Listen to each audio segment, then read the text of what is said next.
Goryeo dynasty, 918 to 1392, represents a crucial period in Korean history, characterized by political consolidation, cultural flourishing, and a sophisticated legal system. Rooted in a combination of Confucian principles, Buddhist ethics, and traditional Korean customary law, Goryeo law evolved to meet the needs of governance, social order, and justice in a society transitioning from the earlier Three Kingdoms period. This essay explores the structure, sources, and functions of the Goryeo legal system, highlighting its philosophical underpinnings and practical implementation. Data 1. Historical context of Goryeo law. The Goryeo dynasty was founded by Wang Gyeon in 918, following the collapse of later Goryeo and later Baekje. During this period, Korea faced the challenge of integrating multiple local powers into a unified state.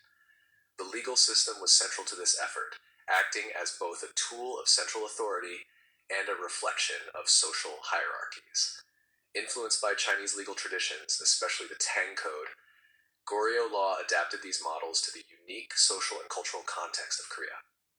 This blending of imported norms with indigenous customs created a legal system that was both hierarchical and pragmatic. 2.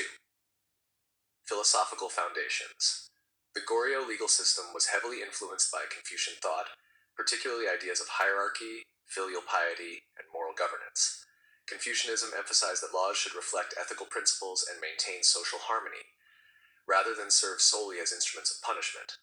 Consequently, the Goryeo rulers viewed law as an extension of moral authority, promoting justice that respected family structures, social status, and communal obligations. Buddhism also played a role in shaping legal consciousness. Goryeo was a Buddhist state, and monastic communities were exempt from certain secular legal codes. Buddhist ethics influenced sentencing in cases involving monks or religious disputes, favoring reconciliation and moral correction over harsh punishment. This dual influence of Confucianism and Buddhism created a legal philosophy that combined moral guidance with pragmatic governance. 3. Legal sources and codification. Unlike modern legal systems, Goryeo law was not fully codified in a comprehensive statutory form. Instead, it comprised several types of legal sources. Royal decrees, Jeongjo, issued by the king. These decrees had the force of law and often addressed administrative or fiscal matters. Customary law, Gakbo. Local traditions and village norms were respected, particularly in rural areas, reflecting Korea's agrarian society. Administrative regulations. These governed bureaucratic conduct, taxation, land allocation, and the management of state resources. Influence of Chinese law. Codes from Tang China, particularly the Tang Code, provided models for structuring penalties and categorizing offenses. During the early Goryeo period, legal administration was relatively decentralized, with local magistrates wielding considerable discretion. Over time, central authority increased, culminating in the Goryeo law compilation, Goryeo Jongyang, which systematized existing decrees and customary practices. Although fragments of this compilation survive, it is evident that the Goryeo legal system balanced formal codification with flexible application. Judicial structure. The judicial hierarchy in Goryeo reflected the broader political structure. At the top was the king, who possessed ultimate judicial authority. The king was advised by senior officials, often drawn from the civil service based on meritocratic examination systems introduced from the Tang model. These officials oversaw major criminal cases, appeals, and matters involving high-ranking elites. Beneath the central court, Goryeo had provincial and local courts. Local magistrates, or hyunju, administered justice in their jurisdictions, resolving disputes ranging from land rights to family conflicts. Village elders and community assemblies also played a role, particularly in enforcing customary law and mediating conflicts. This decentralized aspect of the judicial system allowed for adaptation to local circumstances while maintaining overall royal oversight. 5. Criminal law and punishments. Goryeo criminal law was categorized according to the severity and nature of offenses, following a hierarchical system inspired by Chinese precedents. Typical offenses included murder, theft, treason, and corruption, with corresponding punishments ranging from fines and exile to corporal punishment or death. Key features of Goryeo criminal law included class-based distinctions. Penalties often varied depending on social rank. Nobles could receive more lenient sentences, while commoners faced harsher punishments. Emphasis on confession and mediation. Confession could mitigate punishment, and reconciliation between parties was encouraged in minor disputes. Capital punishment and corporal punishment, the most serious crimes, particularly treason or rebellion, could lead to execution. Lesser offenses might involve flogging, branding, or forced labor. Buddhist influence occasionally moderated criminal penalties, especially for monks or religious figures, reflecting a nuanced approach to moral and legal responsibility. 6. Civil law and property rights. Civil law in Goryeo encompassed land tenure, inheritance, marriage, and contractual disputes. Land was the principal source of wealth, and legal regulation of land ownership was central to the state's fiscal and administrative stability.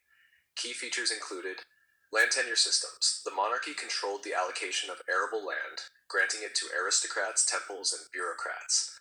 Legal disputes over boundaries and ownership were common. Inheritance and family law. Patrilineal inheritance governed most property transfers, though provisions existed for widows and female heirs in certain cases. Marriage and divorce. Marriage arrangements often required legal approval, particularly among elites, while divorce was regulated to protect property rights and social order.